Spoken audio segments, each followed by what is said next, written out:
Halo, halo, hai. Assalamualaikum warahmatullahi wabarakatuh. Semangat pagi semuanya. Kembali lagi pada pembelajaran kali ini oleh Ibu Bella pada materi termokimia, yaitu pelajaran kelas 11 semester 1. Sebenarnya materi ini nih adalah materi yang lumayan ya. Pada pembelajaran kelas 11 udah banyak teori, selain itu juga ada hitungan. Tapi tidak terlalu sulit jika kita mempelajarinya. Apa sih sebenarnya termokimia itu? Sebenarnya di dalam kehidupan kita sehari-hari ini dapat kita lakukan. Misalnya dalam menggunakan energi yang diperoleh dari setiap makanan yang sering kita konsumsi. Manusia, tumbuhan, dan hewan mencerna makanan melalui proses kimiawi. Makanan itu sebagai sumber energi yang mana diperoleh oleh tubuh kita sehingga menghasilkan kalor dan energi. Di alam itu sendiri, terdapat banyak reaksi kimia yang menghasilkan maupun menyerap kalor atau energi tersebut. Nah, pada pembelajaran kali ini, kita akan mempelajari tentang perubahan kalor atau juga dalam materi termokimia ini. Ada juga hubungannya dalam perpindahan kalor antara sistem dan lingkungan, bagaimana pula persamaan reaksinya. Maka dari itu, kita mulai saja pada materi termokimia kelas 11 semester 1. Tahukah kalian ini gambar apa? Ya, ini ada gambar dalam proses pemanasan air. Ya, ini juga menggunakan tungku. Ini menggunakan kompor, ini kompor gas, ini kompor minyak. Nampak perbedaannya kan? Kita lanjut ke materi yang pertama kali dasarnya, yaitu termokimia, induknya si termo dan kimia atau termo ini adalah suhu, term kimia ya adalah ilmu yang mempelajari berbagai macam reaksi kimia, unsur, senyawa, campuran dan lain sebagainya. Maka dari itu pada pembelajaran ini kita akan mempelajari suhu dan kimia, termokimia. Apakah itu? Nanti kita lihat apakah yang dimaksud dengan termokimia. Sebelum itu kita lihat dulu peta konsepnya. Di sini bisa dilihat ada suatu reaksi A ditambah B menghasilkan C ditambah D. Ada delta H. Apa itu delta H? Nanti kita lihat. Bisa jadi positif, bisa jadi negatif dalam satuan kilojoule. Bisa jadi delta H itu bisa jadi delta HF, HD, HC, dan HS. Yang dapat ditulis dalam suatu reaksi. Yang dibedakannya menurut reaksi endoterm yang delta H-nya positif, exotherm yang delta H-nya negatif. Kalau dia endotherm, dia memerlukan kalor, sedangkan exotherm dia melepaskan kalor, yang juga dinyatakan dalam perubahan entalpi. Nah, inilah si delta H itu adalah perubahan entalpi yang ditentukan secara langsung dengan cara kalorimeter, alatnya ya kalorimeter, dan secara tidak langsung dengan cara hukum Hess. Hukum Hess ini dirumuskan dengan delta H reaksi sama dengan sigma delta HF zat hasil reaksi per delta HF zat bereaksinya. Oke, apa sebenarnya termokimia itu? Termokimia adalah ilmu kimia yang mempelajari perubahan energi kalor pada suatu reaksi kimia. Bahan kajian dari termokimia ini adalah penerapan hukum kekekalan energi dan hukum termodinamika yang pertama, yang mana jika hukum kekekalan energi itu berbunyi energi tidak dapat diciptakan dan tidak dapat dimusnahkan. Energi dapat berubah bentuk menjadi energi lain. Energi itu banyak ya. Misalnya ada energi kimia, energi listrik, energi panas, dan lain sebagainya. Hukum termodinamika pertama itu berbunyi, jumlah total energi dalam alam semesta itu konstan atau tetap. Kita lihat di sini, materi itu terbagi dua.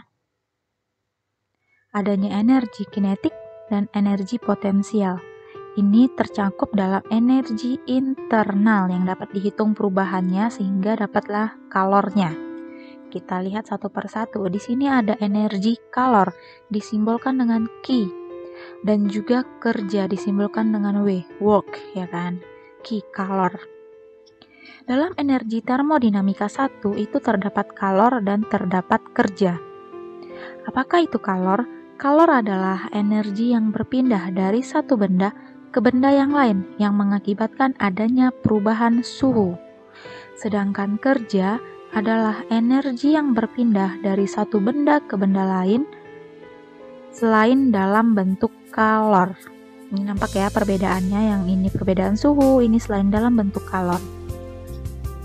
Tadi kita membahas tentang ada tuh yang disebut dengan hukum kekekalan energi. Itu kita ulangi lagi penjelasannya, yang mana bahwa energi itu tidak dapat diciptakan ataupun dimusnahkan, dan juga energi itu dapat diubah dari satu bentuk ke bentuk yang lain. Asas kekekalan energi ini kita ibaratkan dalam energi listrik itu bisa menghasilkan panas dan juga dapat menghasilkan energi cahaya. Makanya energi itu banyak ya kan, dan tidak dapat dimusnahkan. Energi listrik itu sendiri dapat menghasilkan panas dan juga dapat menghasilkan cahaya. Contohnya di sini, ini ada pertambangan minyak.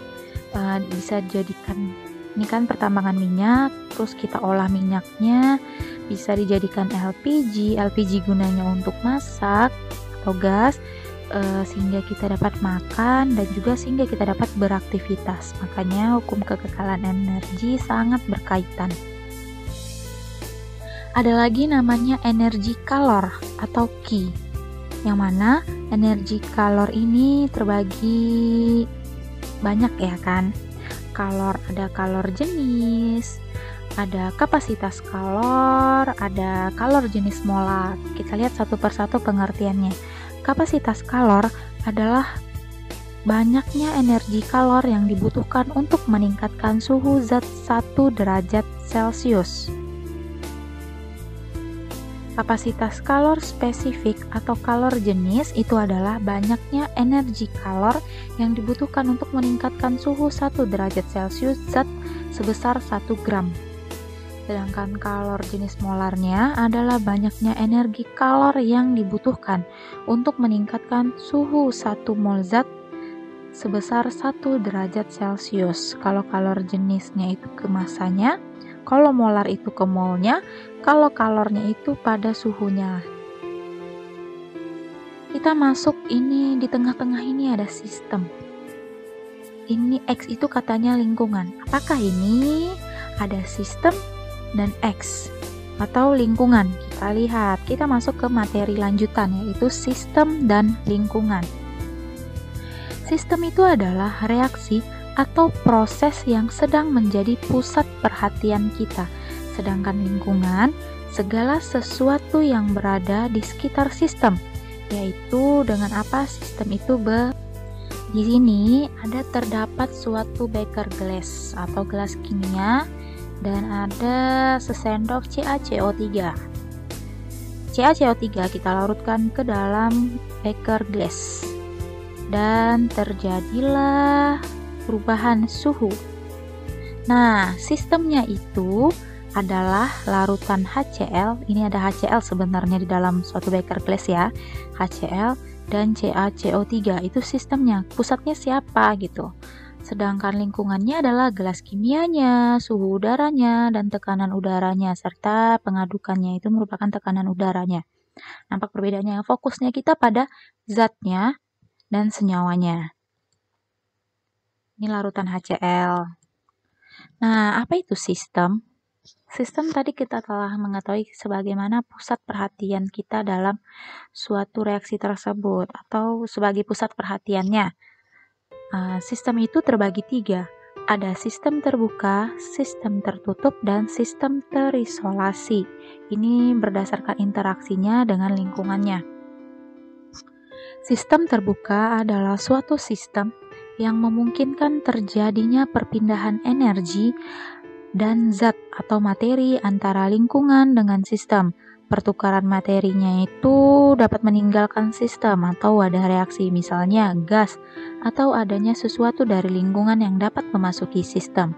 Sedangkan sistem tertutup itu adalah sistem yang memungkinkan terjadinya perpindahan energi antara sistem dan lingkungannya, tetapi tidak dapat terjadi pertukaran materi. Dan sistem terisolasi adalah sistem yang tidak memungkinkan terjadinya perpindahan energi antara materi, sistem dan lingkungannya. Ini kita lihat contohnya, kalau sistem terbuka, kita terasa panasnya ya kan? Saat kita mendekatkan tangan kita ke sebuah kopi. Sedangkan sistem tertutup, kopinya tadi kita tutup dengan wadah lain. Dan sistem terisolasi contohnya termos, kita tidak dapat merasakan panas yang ada di dalam termos tersebut. Selanjutnya di sini ada lagi materi selanjutnya, yaitu reaksi eksoterm dan endoterm. Dalam termokimia ini terbagi dua reaksi, yaitu eksoterm dan endoterm. Kita lihat apa tuh reaksi eksoterm dan apa itu reaksi endoterm.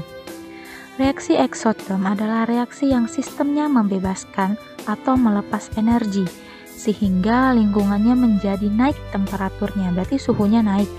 Contohnya, kalau suhu kamar itu dalam proses pembakaran, pelarutan NaOH, reaksi Mg dan HCl. Nih, suhunya naik. Tapi satuan di sininya itu min. Eksoterm ya, min, delta H-nya itu min. Sedangkan endoterm adalah reaksi yang sistemnya menyerap atau menerima energi sehingga suhu temperaturnya turun. Contohnya BaOH 2 kali dengan NH4Cl. Di sini kita lihat di sini positif. Delta H-nya positif untuk endoterm. Sistem, di dalam sistem, nih gambar aliran kalor pada reaksi eksoterm dan endoterm. Ini sistem.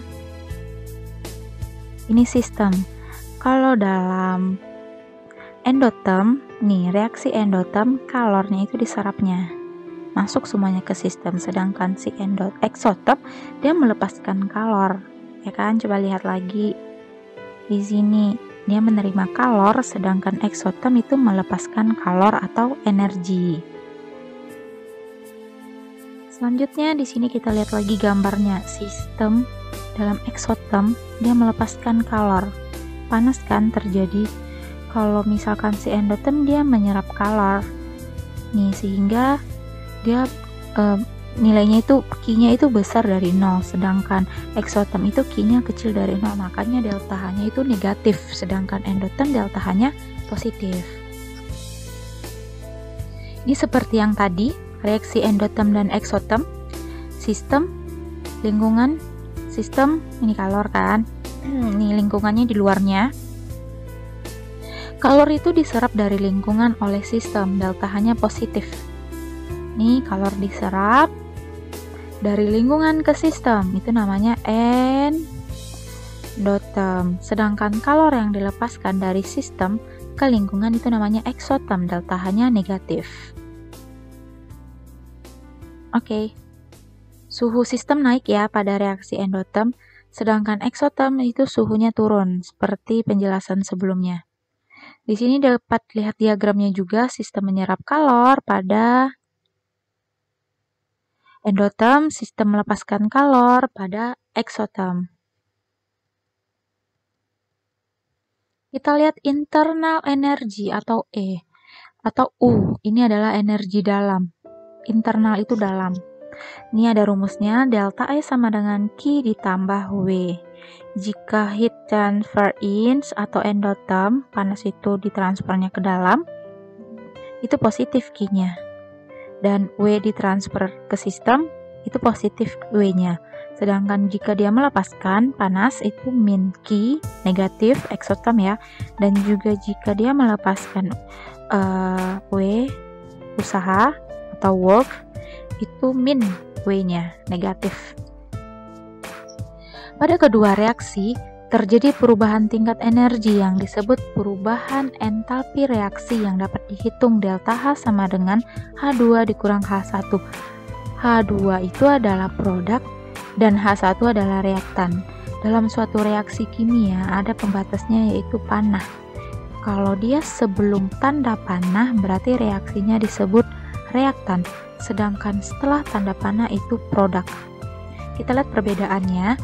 Jika pada energi atau H, itu reaksi eksoterm itu dibebaskan atau dilepaskan sistemnya, yaitu H2-nya lebih kecil daripada H1, produknya lebih kecil daripada reaktannya. Berbanding terbalik dengan endoterm, yang mana energinya itu diserap atau diterima sistem, produknya itu lebih besar daripada reaktannya. Suhunya bagaimana?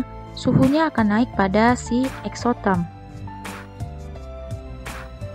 Nih, T akhir lebih besar daripada T awal, dan pada endoterm T akhir lebih kecil daripada T awal. Delta H-nya itu bakalan berubah.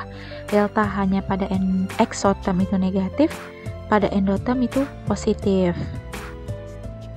Ingat ya, ini diulangi lagi, jika pada eksoterm itu dilepaskan atau dibebaskan, H2-nya itu lebih kecil daripada H1, sedangkan endoterm itu diserap dan diterima. Energi dan entalpi, ini contohnya, perubahan panas, energi, dan entalpi. Apakah itu energi dan entalpi? Entalpi atau H, heat, ya kan, itu berasal dari heat. HEAT, yang mana dia itu jumlah energi yang dimiliki suatu zat dalam segala bentuk. Sedangkan entalpi itu menyatakan jumlah energi yang dimiliki sistem. Dan perubahan entalpi atau delta H itu merupakan selisih antara entalpi produk HP dengan entalpi reaktan HR. Jika perubahan entalpi terjadi pada tekanan tetap, misalnya pada wadah terbuka yang memiliki tekanan atmosfer atau suhu ruangan, maka kalor yang terbentuk itu dinamakan perubahan entalpi delta H. Ini yang berasal artinya heat of content, panas.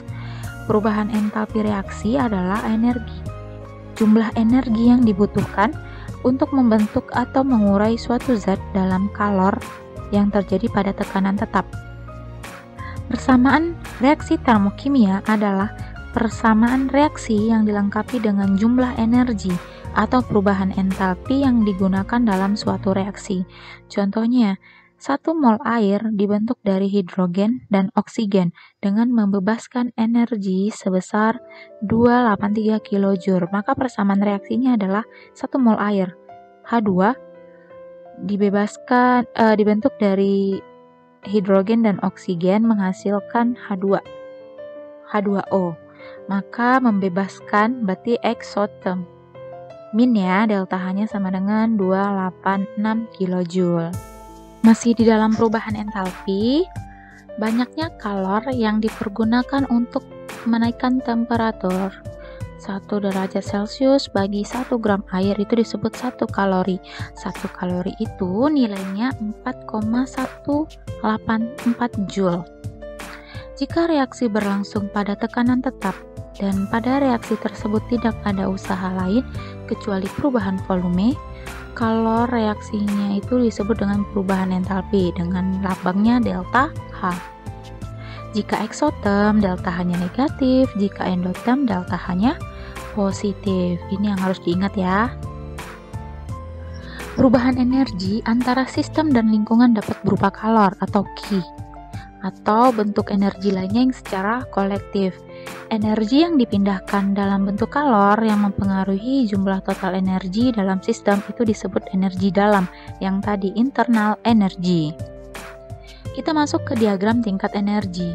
Jika entalpi sistem sebelum reaksi adalah HA disimbolkan dan setelah reaksi itu HB, maka terjadilah perubahan entalpinya. Delta H sama dengan HB dikurang HA. Berarti produk dikurang reaktan. Untuk reaksi eksoterm, HA-nya itu lebih besar daripada HB, maka dia bernilai negatif. Dan diagram entalpi eksotermnya seperti ini.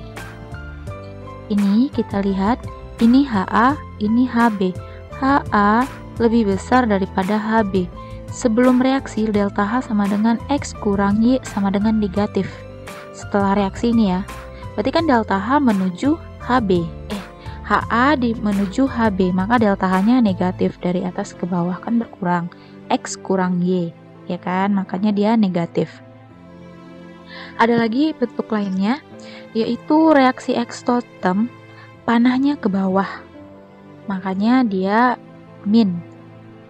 Dan nilainya itu lebih kecil dari 0. Lebih kecil dari 0 ya, delta H itu min. Sedangkan endotem panahnya ke atas. Dari reaktan ke produk tetap, ini juga dari reaktan ke produk tapi panahnya ke atas. Dan dia lebih besar daripada 0, makanya delta H-nya itu positif. Nah, ini kalau untuk reaksi endotem, HA-nya itu lebih kecil daripada HB, maka delta H-nya itu positif yang tadi ya. Ini diagram entalpinya dari bawah ke atas, berarti panahnya ke atas. Ini panahnya ke atas. Delta H, Y dikurang X sama dengan positif. Ini sebelum reaksi, ini setelah reaksi, berarti dari bawah ke atas, itu panahnya. Lanjut ke persamaan termokimia. Persamaan reaksi yang menyatakan jumlah mol dan keadaan fisik masing-masing zat atau preaksi maupun hasil reaksi, serta perubahan entalpi atau delta H untuk reaksi yang bersangkutan. Itulah yang disebut dengan persamaan termokimia, yang menyatakan jumlah mol dan keadaan fisik masing-masing zatnya. Jika zat-zat yang terlibat dalam reaksi pada keadaan standar, yaitu tekanan 1 atm dan temperatur 25 derajat Celcius, maka perubahan entalpinya itu dengan delta H derajat. Delta H0 cara membacanya ya, delta H0, atau ini bisa dilihat tulisannya delta H derajat. Sebenarnya cara bacanya itu delta H0. Dan itu dalam persamaan termokimia itu banyak jenis-jenisnya. Kita lihat satu persatu pengertiannya. Ada entalpi atau kalor pembentukan standar, delta H0F. Apakah itu? Yaitu perubahan entalpi yang terjadi pada reaksi pembentukan 1 mol suatu senyawa dari unsur-unsurnya. Semua zat itu dalam bentuk stabil, yaitu 25 derajat Celcius atau 1 atm. Atau dalam satuan Kelvin juga bisa 273 Kelvin ya. Itu untuk 1 derajat Celciusnya. Sedangkan ini 25 derajat Celciusnya.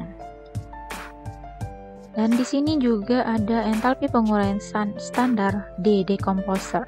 Adalah perubahan entalpi yang terjadi pada reaksi penguraian 1 mol suatu senyawa menjadi unsur-unsurnya, yang mana di dalam bentuk stabil yaitu 25 derajat Celcius dan 1 atm. Ada juga pembakaran, yang mana terjadi reaksi pembakaran 1 mol suatu zat dengan oksigen diukur pada keadaan standar. Pembakaran sempurna senyawa hidrokarbon itu biasanya menjadi hasil reaksinya itu menjadi CO2 dan H2O. Ada lagi entalpi pengatoman standar, yang mana dia terjadi pada pengubahan 1 mol suatu senyawa menjadi atom-atomnya dalam bentuk gas pada keadaan standar. Ada entalpi pelarutan standar, yaitu terjadi pada pelarutan 1 mol suatu zat dalam suatu pelarut diukur dalam keadaan standar. Kita lihat satu persatu. Di sini ada entalpi pembentukan standar atau delta HF. Jika nilai entalpi pembentukan standar itu ditentukan dengan menggunakan data entalpi pembentukan standar. Jika dia bernilai positif, maka dia menerima energi, bernilai negatif dia melepaskan energi. Dan dia bernilai 0 jika dia terdapat di alam secara alami. Ini ada yang monoatomik, ini ada yang poliatomik. Contohnya, misalnya dalam suatu soal. Pada pembentukan NH42 kali Cr2O7 dalam keadaan standar, dibebaskan energi sebesar 2780,08 kJ per mol. Tentukan persamaan reaksi pembentukannya. Nah, dari kata-kata ini kita bikin reaksinya, itu yang dimaksud dengan persamaan reaksi. Jadi ini pembentukan, berarti udah paling ujung ya, setelah tanda panah itu NH42 kali Cr2O7. Oke, ini pembentukan. Gimana caranya dapat ini? Yaitu dengan adanya N2, ada H2, ada Cr, dan ada O2. Tinggal kita setarakan. Lanjut di sini dibebaskan, berarti ada reaksi eksoterm, melepaskan energi jika dia bernilai negatif. Min 2780,08 kJ per mol. Selanjutnya ada lagi entalpi penguraian standar, yang mana dia itu berlawanan dengan entalpi pembentukan standar. Pada reaksi penguraian, reaktan berpindah ke kanan, produk berpindah ke kiri. Ini ya maksudnya. Kalau dia sebelum tanda panah, contohnya nih, sebelum tanda panah ini disebut reaktan semuanya, reaksinya. Sedangkan ini adalah hasil reaksinya atau produk setelah tanda panah. Contohnya, diketahui entalpi pembentukan standar natrium klorida yaitu min 410,9 kJ. Buatlah persamaan penguraiannya. Berarti dari NaCl ini kita uraikan satu persatu siapa aja senyawa unsur yang terdapat dalam NaCl ini, yaitu ada Na dan ada Cl2. Tinggal kita setarakan koefisiennya. Terus di sini karena dia dari pembentukan, ya kan, min, makanya di sini jadi positif. Dia kan kebalikannya. Entalpi pembakaran standar ditentukan menggunakan data entalpi pembakaran standar. Ciri utamanya dia merupakan reaksi eksoterm karena dia pembakaran panas, ya kan, dia melepaskan kalor dan dia melibatkan oksigen dalam reaksinya. Karbon terbakar menjadi CO2, hidrogen terbakar menjadi H2O, nitrogen terbakar menjadi NO2, dan belerang terbakar pasti akan menjadi SO2. Contohnya, tentukan persamaan termokimia reaksi pada pembakaran C3H6 jika nilai delta 0D-nya itu min 2377 kJ. Ini pembakaran pasti kita tambahkan dengan oksigen. Ini salah satu ciri khasnya si pembakaran, dia pasti bereaksi melibatkan oksigen dalam reaksinya dan hasilnya selalu CO2 dan H2O jika pembakarannya sempurna. Setelah itu kita samakan koefisiennya dan dituliskan delta H0D-nya min 2377 kJ. Ada lagi entalpi standar lainnya, yaitu ada atomisasi standar dalam reaksi endoterm, yang mana dia adalah energi yang digunakan untuk membentuk satu mol unsur pada keadaan standar. Contohnya, atomisasi berarti satu atom yang mana dari O2 menjadi O. Kita setarakan koefisiennya. Karena di endoterm berarti delta H-nya itu positif. Dan juga ada entalpi netralisasi standar, terjadi pada reaksi eksoterm. Kalau udah ada ekso pasti negatif delta H-nya, yaitu energi yang dihasilkan dari reaksi asam basa sehingga menghasilkan 1 mol air pada keadaan standar, asam dan basa. Di sini NaOH basa, ya kan? HCl adalah asam, menghasilkan garam dan air. Delta H-nya negatif karena dia reaksi eksoterm. Ada lagi entalpi peleburan standar pada reaksi endoterm, delta H-nya positif, yang mana dia digunakan untuk meleburkan 1 mol zat padat pada zat cair pada titik leburnya dan pada keadaan standar. Contohnya H2 yang dari solid menjadi liquid, dari padat ke cair pada titik leburnya. Ada penguapan standar pada reaksi endoterm, lagi-lagi delta H-nya itu pasti positif. Kalau udah endoterm beda dengan eksoterm, itu berlawanan ya, yang mana dia digunakan untuk menguapkan 1 mol zat cair menjadi gas pada titik uapnya. Dia menguapkan berarti zat cair menjadi gas yang dari H2O leburan atau lelehan menjadi H2O yang gas. Selanjutnya ada entalpi penyubliman standar, yaitu jumlah energi yang digunakan untuk menyublim 1 mol zat padat menjadi gas pada keadaan standar. C, karbon yang padat atau solid menjadi karbon yang gas. Delta H-nya itu positif 716,6 kJ. Di dalam persamaan ini terdapat hukum Lavoisier-Laplace, yang mana dia menyatakan jumlah kalor yang dilepaskan pada pembentukan 1 mol zat dari unsur-unsurnya sama dengan jumlah kalor yang diperlukan untuk menguraikan zat tersebut menjadi unsur-unsur pembentuknya. Maksudnya adalah apabila reaksi dibalik, maka tanda kalor yang terbentuk juga dibalik dari positif menjadi negatif atau sebaliknya. Contohnya di sini, reaksi pembentukan NH3, yang mana N2 ditambah 3H2 itu menjadi 2NH3. Di sini delta H-nya itu min ya. Kita jadikan NH3 dalam proses penguraian, yang mana 2NH3 itu diuraikan menjadi N2 ditambah 3H2. Di sini delta H-nya menjadi positif, berbalik karena dia terjadi perubahan posisi. Yang perlu diingat, yang pertama, jika jumlah mol dalam persamaan reaksi dikalikan dengan bilangan X, maka perubahan entalpi untuk reaksi tersebut juga dikalikan dengan X. Jika persamaan reaksi dibalik, maka perubahan entalpinya juga diberi tanda yang berlawanan dengan persamaan reaksi sebelumnya.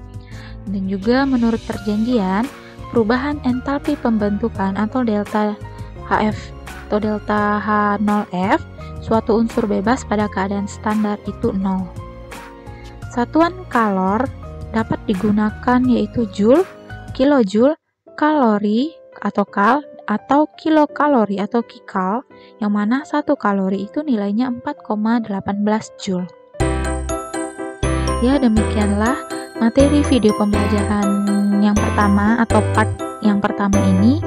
Silahkan diulangi lagi jika ada yang kurang paham, boleh tulis atau ketik di kolom komentar atau boleh langsung menghubungi kontak person yang ada di sini.